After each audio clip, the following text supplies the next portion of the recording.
केंद्रीय संस्कृत विश्वविद्यालय नई दिल्ली के तत्वावधान में वेदवाणी विदानम प्रतिविद्या शोध संस्थानम सतना संस्थान में आज प्रारंभ होने वाली कार्यशाला का द्वितीय दिवस आप लोगों के समक्ष उपस्थित है।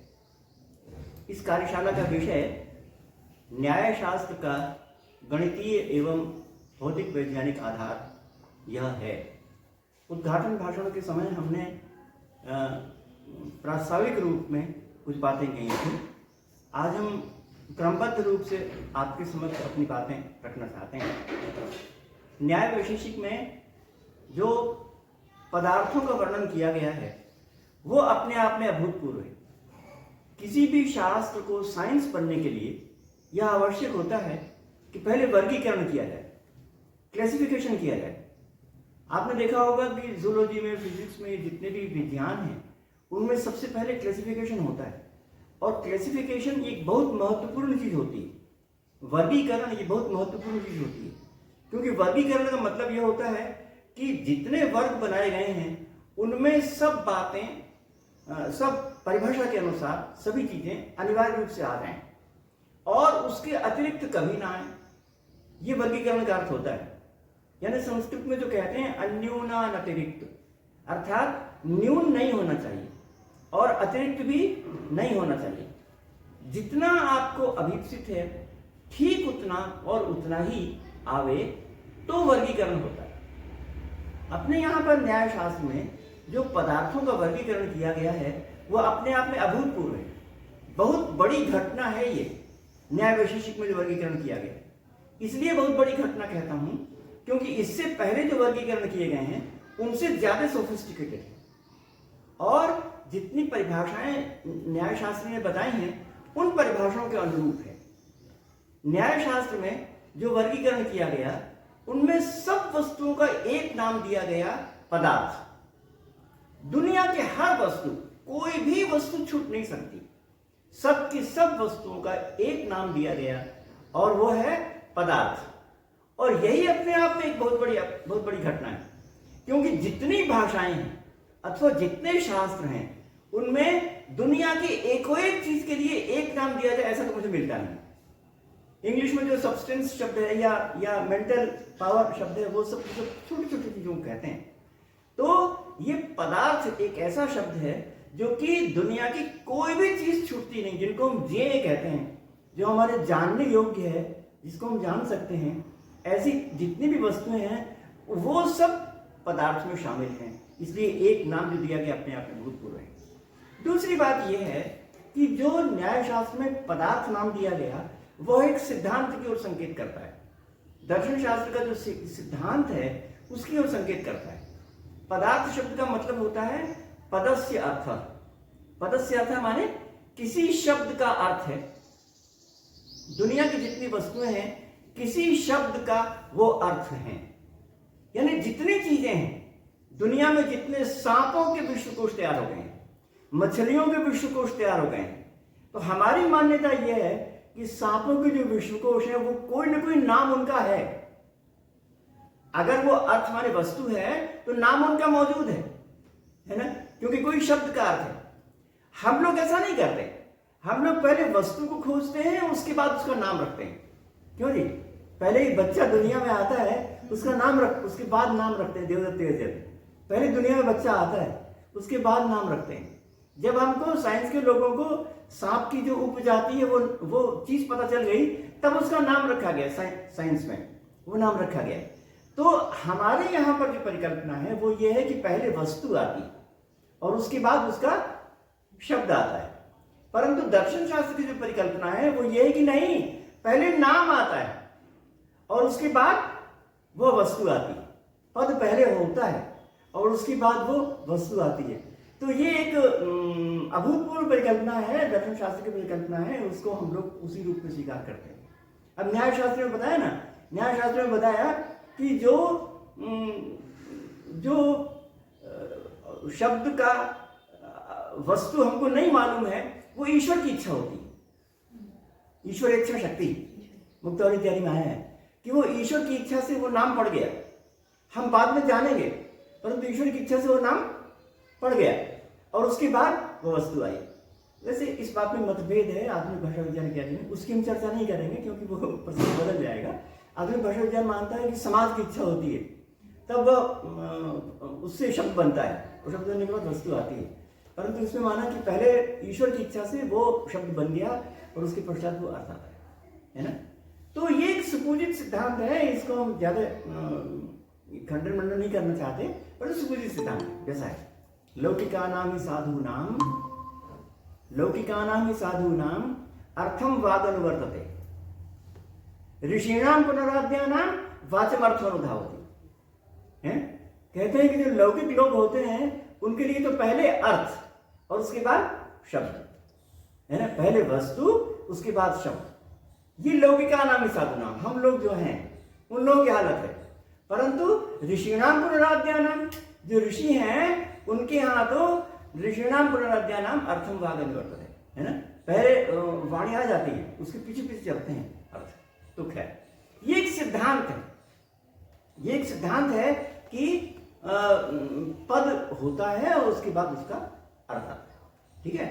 और दूसरी बात यह है कि जो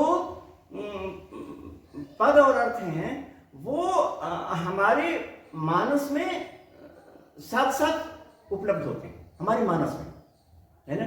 दो प्रकार की स्थितियां हैं, एक तो हमारे मानस की स्थिति है और एक पूरी दुनिया की स्थिति। मानस स्तर में शब्द और अर्थ का मेल होता है, शब्द और अर्थ एक साथ रहते हैं, और पूरी दुनिया के स्तर में शब्द अलग रहता है, अर्थ अलग रहता है। यानी जो दो चार विभाजन बताए हैं उसमें मध्यमा और वैखरी जो हैं, मध्यमा वाले स्तर में शब्द और अर्थ एक साथ रहता है, और वैखरी वाले स्तर में शब्द अलग रहता है और अर्थ अलग रहता है ना। घड़ा और तलवार अलग है और शब्द मेरे जुबान में है ना, तो शब्द अलग रहता है, अर्थ अलग रहता है। किस स्तर में? वैखरी स्तर में। और मध्यमा वाले स्तर में शब्द और अर्थ एकाकार रहता है ना। इसका हम अनुभव कर सकते हैं, इसका हम अनुभव कर सकते हैं। जब भी हम कोई चीज सोचते हैं तो सोचने में हमको शब्द उपलब्ध होता है कि नहीं, अर्थ उपलब्ध होता है कि नहीं। पूरा शब्द, पूरा वाक्य हमारे जेहन में, हमारे मानसिक स्तर में वो स्पष्ट होता है।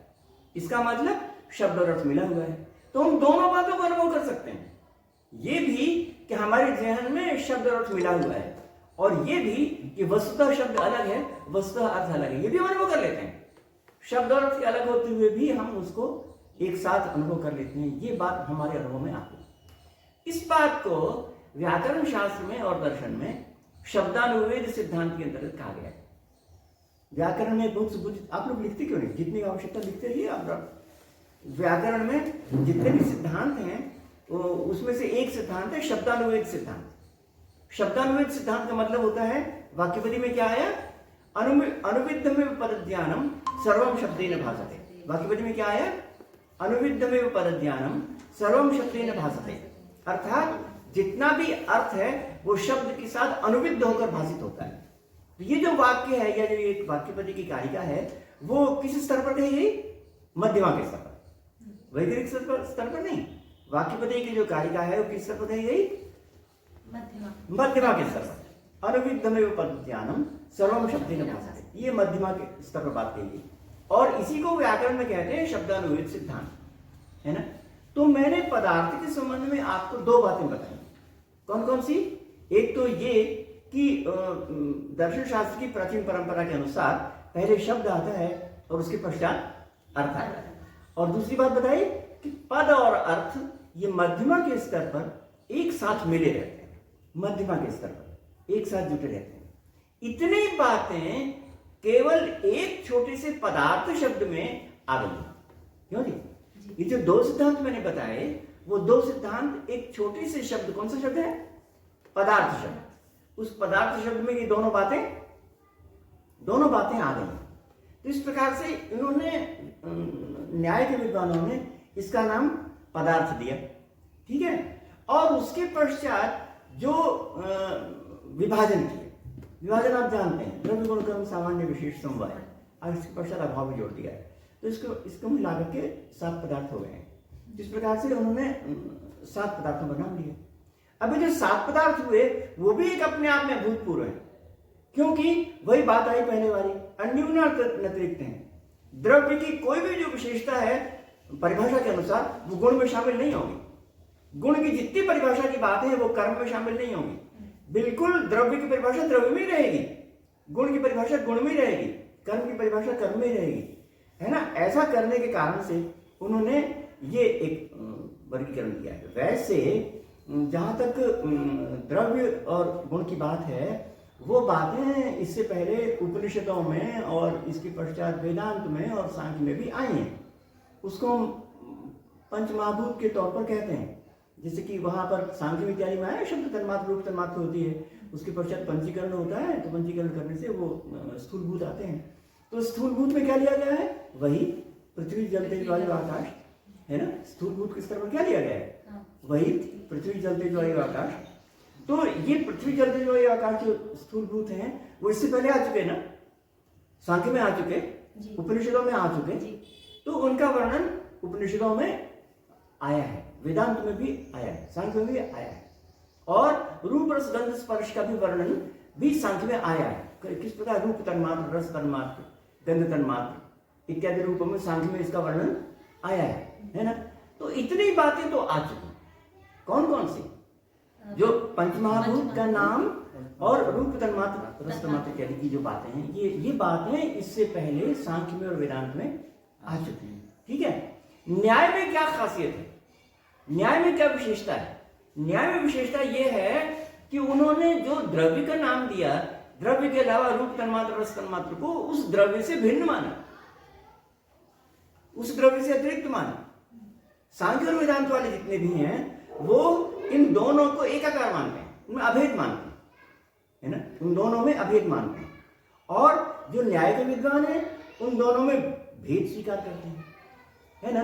तो जितना भी न्याय और सांख्य में परिभाषाएं विकसित हुई अथवा निरूपण विकसित हुआ, वो निरूपण किस प्रकार का था? नाम तो है, निरूपण किस प्रकार का था कि उन वे दोनों अभिन्न है, अभेद के तौर पर, है ना। रूप तन्मात्र और तेज जो है आपस में अभिन्न है। इस प्रकार से निरूपण हुआ था पहले। सबसे पहले निरूपण हुआ न्याय में कि रूप अथवा गंध अथवा स्पर्श ये उससे भिन्न, द्रव्य से भिन्न, है ना।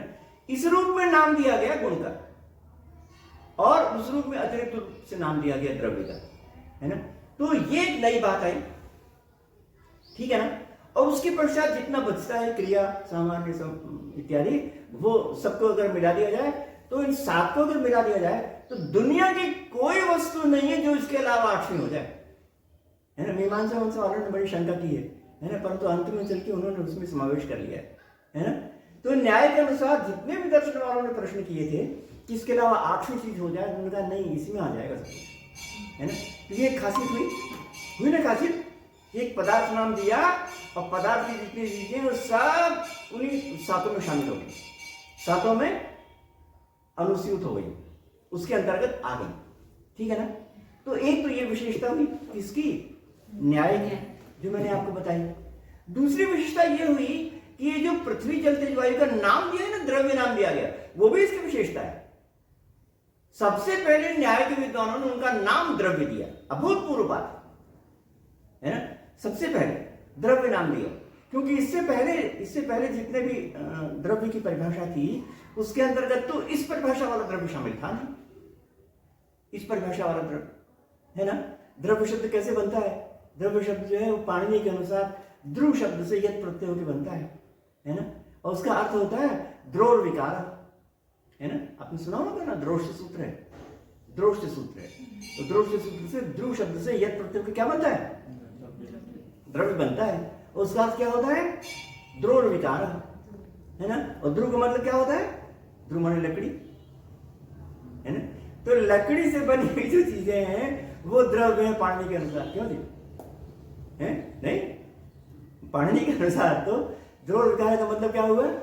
ध्रुव माने काष्ठ, है ना। उससे बनी हुई जो चीजें हैं वो द्रव्य हुई पाणिनि के अनुसार, है ना। और इससे पहले भी निकाह अगर हम डालें तो ऐसा लगता है कि सब कुछ काष्ठ से बना है ना। दुनिया की सब चीजें काष्ठ से बनी, है ना। वेद में एक मंत्र आया, और उस मंत्र में ऐसी ऐसी धारणा प्रतीत होती है जैसे कि मानो सब कुछ काष्ठ से बना हुआ है ना। वेद में क्या आया, किंचित वनम कौस वृक्ष आस येन द्यावा पृथ्वी निष्ठ तक्षु।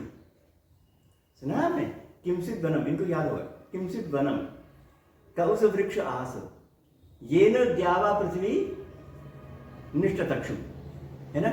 वो वन बताओ, वो वृक्ष बताओ जिससे द्यावा पृथ्वी बन गई।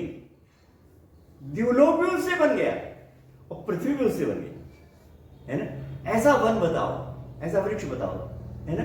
तो इससे एक परिकल्पना झलकती है। परिकल्पना क्या है कि दुनिया की अधिकांश वस्तुएं अथवा दुनिया की सभी वस्तुएं, जैसा भी आप सोचे माने, वो सब कुछ काष्ठ से बना होगा, है ना।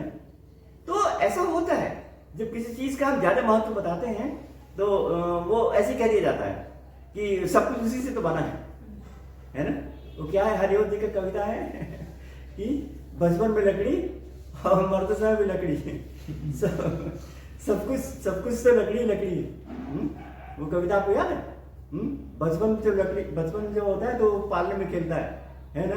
और जब मृत्यु हो जाती है तब भी लकड़ी से उसका अंतिम संस्कार होता है। तो सब कुछ लकड़ी लकड़ी। तो ये जब कहना होता है कि जो चीज हमको ये कहना होता है कि जो सबसे ज्यादा है, ये बहुत ज्यादा है, तो ऐसे कह दिया करते हैं। तो इसी प्रकार से वेद में कह दिया गया है ना। तो इस वेद से ये तो पता चल गया ना कि अधिकांश तो सब कुछ उससे मान लिया गया। किससे? ध्रुव से। ध्रुव माने लकड़ी से, है ना, ऐसा मान लिया गया। तो ये एक सामान्य परिभाषा है, ये इसको हम परिभाषा नहीं कह सकते। डेफिनेशन तो वो होती है ना जो कि अनिर्णायक हो, एक सामान्य बात कह रही। तो ये नाम द्रव्य का, ये अर्थ वाला द्रव्य शब्द पहले था। द्रव्य का ये मौलिक अर्थ था, ये मूल अर्थ था, ठीक है ना। एक अर्थ और भी दिया है पाणिनि ने द्रव्य का एक और भी अर्थ दिया है। वो सूत्र द्रव्यम च भव्य, द्रव्यम च भव्य, सुना है कि नहीं आपने? हाँ, द्रव्यम च भव्य सूत्र है। तो उसका मतलब होता है कि भव्य अर्थात सुंदर अर्थ में भी द्रव्य शब्द का प्रयोग होता है ना। द्रव्यम च भव्य माने क्या? भव्य अर्थ में, सुंदर अर्थ में भी द्रव्य शब्द का प्रयोग होता है ना। तो इसके लिए इस बात को स्वीकार करते हुए तो उसके आगे की जो साहित्यकार है, कितनी बढ़िया बढ़िया रचनाएं की हैं, कितनी बढ़िया बढ़िया रचनाएं की हैं। तत्तस्य किमपि द्रव्यम यो ही यस्य प्रयोजन, है ना। क्या श्लोक है? तत्तस्य किमपि द्रव्यम, तत्तस्य किमपि द्रव्यम यो ही यस्य प्रयोजन, है ना। उसका मतलब क्या हो गया? उसका मतलब क्या हुआ कि जो जिसका प्रिय है वो उसका द्रव्य ही तो है। क्यों जी? जो जिसका प्रिय है वो उसका द्रव्य ही तो है। और सही बात है कि नहीं? जो जिसका प्रिय होगा, किसी का प्रिय कौन होगा? जो सबसे सुंदर होगा, है ना। जो सबसे सुंदर होगा, सबसे बढ़िया होगा, वो होगा प्रिय, है ना। वो होगा प्रिय, तो वो द्रव्य है ना। तत्तस्य किमपि द्रव्यम यो ही यस्य प्रयोजन। कितना बढ़िया श्लोक है कि नहीं। तो यहाँ पर द्रव्य अर्थात सुंदर अर्थ में भी द्रव्य शब्द का प्रयोग किया गया है ना। तो मैं आपको ये बताने की कोशिश कर रहा था कि द्रव्य शब्द का न्याय विशेष से पहले किस अर्थ में प्रयोग था, है ना। ये बताने की कोशिश कर रहा था। न्याय विशेषक से पहले, है ना। न्याय विशेषक से पहले द्रव्य का कौन अर्थ था? लकड़ी का विकार अथवा सुंदर वस्तु, ये इस शब्द का पहला मौलिक अर्थ था। तो न्याय ने पहली बार ये कहा कि द्रव्य का मतलब होता है गुणाश्रय द्रव्यम, क्रियाश्रय द्रव्यम। ये हो गई परिभाषा, अभी परिभाषा हो गई है ना। इससे पहले वाली जो बात थी वो कैसी थी? इससे पहले सामान्य बात थी, और ये वाली बात कैसी होगी? ये शास्त्रीय बात हो गई। शास्त्रीय बात किसे कहते हैं? जिसमें कि डेफिनेशन आ जाए, जिसमें परिभाषा आ जाए, तो ये शास्त्रीय बात हो गई। कौन कौन सी? गुणाश्रय द्रव्यम, क्रियाश्रय द्रव्यम, ये जो हो गया वो शास्त्रीय बात हो गई, ठीक है ना। तो जब हम ये बात कहते हैं कि गुणाश्रय द्रव्यम, क्रियाश्रय द्रव्यम, तो दोनों प्रकार से हो सकता है। गुण क्रियाश्रय द्रव्यम भी हो सकता है और केवल गुणाश्रय द्रव्य हो सकता है ना। इसमें ये विभाजन नहीं किया है कि गुण क्रिया दोनों रहने चाहिए, ये ना, ये विभाजन नहीं किया। उन्होंने कहा कि दोनों भी हो सकता है, एक भी हो सकता है, ठीक है ना। अब जैसे ना पृथ्वी, जल, तेज, वायु, है ना, इसमें इसमें गुण और क्रिया रहती है दोनों चारों में, है ना, गुण क्रिया वाले हैं, है ना, ऐसा ऐसा है वो। परंतु शब्द में देखें, शब्द में देखें तो केवल गुणाश्रय द्रव्य में, वहां क्रियाश्रय कहाँ है ना, जो घंटा है वो गुणाश्रय द्रव्य में। तो खैर इस प्रकार से ये दोनों परिभाषाएं ठीक हो गई। इस प्रकार से दोनों परिभाषाएं बढ़िया हो गई, स्वीकृत हो गई, ठीक है। अब हम इसके पश्चात जो अन्य शास्त्र हैं उनसे इसकी तुलना करते हैं, है ना। अभी तक मैंने वेद और की बात बताई, फिर पर्टिकुलर न्याय की बात बताई। अब हम ये बताने जा रहे हैं कि जो अन्य शास्त्र हैं उसमें द्रव्य के संबंध में क्या परिकल्पना है ना। तो अन्य शास्त्रों में हम सबसे पहले व्याकरण को लेते हैं, है ना, पाणिनि व्याकरण को लेते हैं, है ना। तो देखिए पाणिनि व्याकरण अगर द्रव्य की जो परिभाषा करते हैं और न्याय शास्त्र जो द्रव्य की परिभाषा करते हैं उसमें दोनों सही हैं, हम किसी को गलत नहीं ठहरा रहे हैं, दोनों को सही बता रहे हैं और सही बताते हुए हम दोनों की व्याख्या कर रहे हैं, है ना। दोनों सही क्यों है? क्योंकि अपनी अपनी आवश्यकता के अनुसार, है ना, जो न्याय शास्त्र की आवश्यकता है, जरूरत है, उसके अनुसार द्रव्य वो होना चाहिए जो कि न्याय ने बताया है। व्याकरण में द्रव्य की परिभाषा वो होनी चाहिए जो कि व्याकरण में जरूरत है ना, जैसी व्याकरण में आवश्यकता है, तो ऐसी चीज उसमें होनी चाहिए, ठीक है ना। तो अब देखते हैं कि यहां पर जो न्याय में जो द्रव्य है वो गुण का आश्रय, क्रिया का आश्रय, गुण तो नहीं है ना, गुण को द्रव्य नहीं कहते हैं ना, क्रिया को द्रव्य नहीं कहते हैं ना, सामान्य विशेष समवाय को नहीं कहते हैं ना, है ना, इनमें से किसी को नहीं कहते, केवल द्रव्य उसको कहते हैं जो कि गुण और क्रिया का आश्रय। गुण स्वयं द्रव्य नहीं है, क्रिया स्वयं द्रव्य नहीं है, सामान्य और विशेष स्वयं द्रव्य नहीं है ना। ये बात कहने वाले कौन? ये बात न्याय के विद्वान कहते हैं। परंतु व्याकरण में कहा जाता है कि नहीं, द्रव्य तो द्रव्य है ही, गुण भी द्रव्य है, क्रिया भी छोड़ दीजिए, है ना, समवाय भी द्रव्य है, विशेष भी द्रव्य है, अभाव भी द्रव्य है ना, ऐसा वे लोग कहते हैं। कौन? व्याकरण के विद्वान। क्यों कहते हैं? क्योंकि उनको वैसी जरूरत है ना। तो व्याकरण वालों ने एक नई परिभाषा बनाई कि द्रव्य वो होता है जो कि लिंग संख्या अन्वयी हो। क्या कहा व्याकरण वालों ने? लिंग संख्या, जो लिंग संख्या अन्वयी हो, जिसमें लिंग जुड़ जाए, जिसमें संख्या जुड़ जाए, वो सब द्रव्य हो जाता है। क्या कहा उन्होंने? लिंग और संख्या जिसमें जुड़ जाए वो सब द्रव्य हो जाता है ना, क्योंकि उनको द्रव्य से विभक्ति लानी है ना। सूत्र बनाया, सूत्र क्या बनाया? चादेव सत्व, च इत्यादि होते हैं वो सत्व को छोड़कर जो होते हैं, वो जो सत्व को छोड़कर होते हैं वो तो अव्यय हो जाते हैं, और जो सत्व होते हैं वो अव्यय नहीं होते, उनसे विभक्तियां चलती हैं, उनसे रूप चलते हैं। तो असत्व जो होता है वो अव्यय होता है, और जो सत्व होता है वो तो द्रव्य होता है।